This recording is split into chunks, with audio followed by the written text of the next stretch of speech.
지난주에 저희가 보수 유튜버들이 공격받는 노란 딱지 현상에 대해 간단히 설명을 드렸었죠. 오늘은 좀 더 구체적으로 이 문제를 뜯어보겠습니다. 또 어제 발표된 갤럽 정례 조사에서 문재인 대통령 지지율이 처음으로 30%대까지 떨어졌는데 여기에 좀 특징적인 현상이 있었습니다.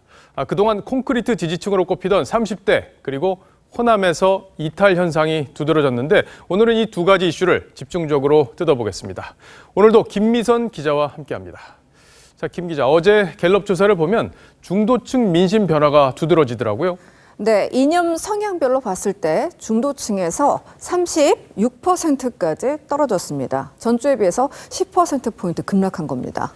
자, 그 정도면 상당히 많은 낙폭이라고 볼 수 있는데 그간 30대 그리고 호남 여기가 핵심 지지층이었잖아요. 네. 여기서도 좀 의미 있는 변화가 있다고요. 그렇습니다. 특히 핵심 지지층인 30대 지지율은 전주에 비해서 60%에서 46%로 떨어졌습니다. 이게 14%포인트면 한 주 만에 굉장히 많은 비중이라고 볼 수 있는데 네. 이 사이에 어떤 일이 있었는지 조사 기간과 맞춰서 좀 설명을 해주시죠. 지난 15일이요. 29년 만에 처음으로 평양에서 남북이 축구 대결을 했습니다. 하지만 무관중에 황당한 문자 중계로 진행이 됐고 우리 선수들에게 폭행과 욕설이 난무했다는 사실이 알려지면서 이슈가 됐습니다. 젊은 축구 팬들 사이에서는 미사일도 못 바꾼 북한에 대한 인식을 축구가 바꿨다. 이런 북한과 올림픽 공동 개최를 추진한다는 게 말이 되느냐 비난이 나왔습니다.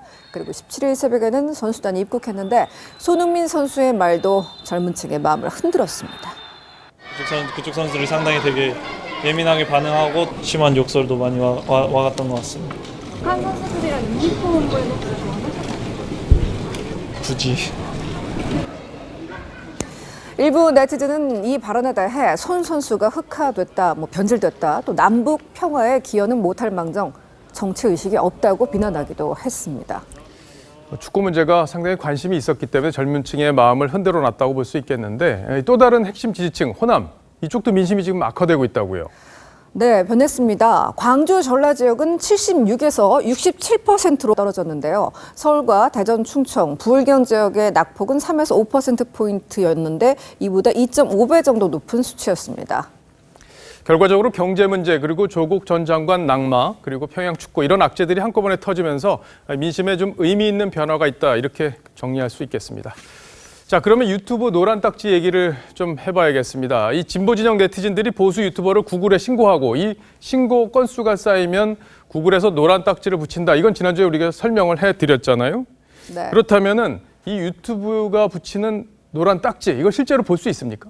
한 번도 못 보셨죠? 못 봤습니다. 예. 네, 노란 딱지는 유튜브를 운영하는 그 본인만 볼 수 있습니다. 최근에는 유튜브 구독자 14만 명을 보유한 최병욱 전 월간조선 편집장이 집중적으로 노란 딱지를 받았는데요. 운영자 계정으로 접속해서 저도 처음으로 볼 수 있었습니다.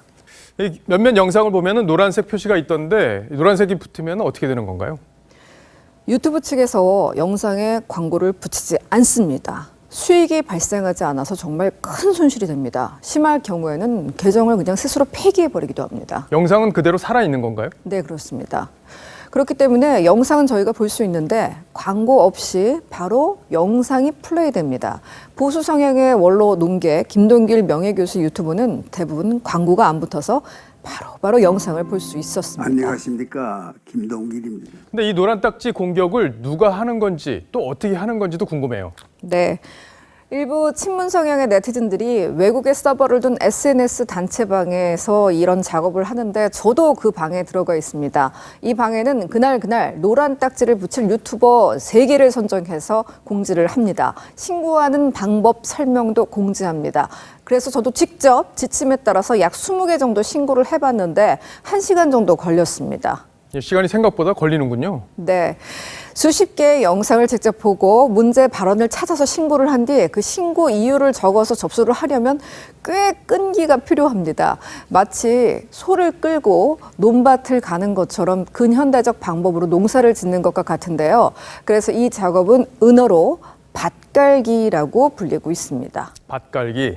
네. 자, 그런데 유튜브가 신고를 받잖아요. 그러면 아무런 자체 판단 없이 신고 양만 보고 조치를 하는 겁니까?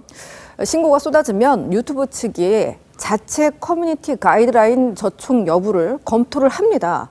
가이드라인은 아동학대, 폭력성, 증오 조장, 민감한 문제 등 10여 개에 달하는데요.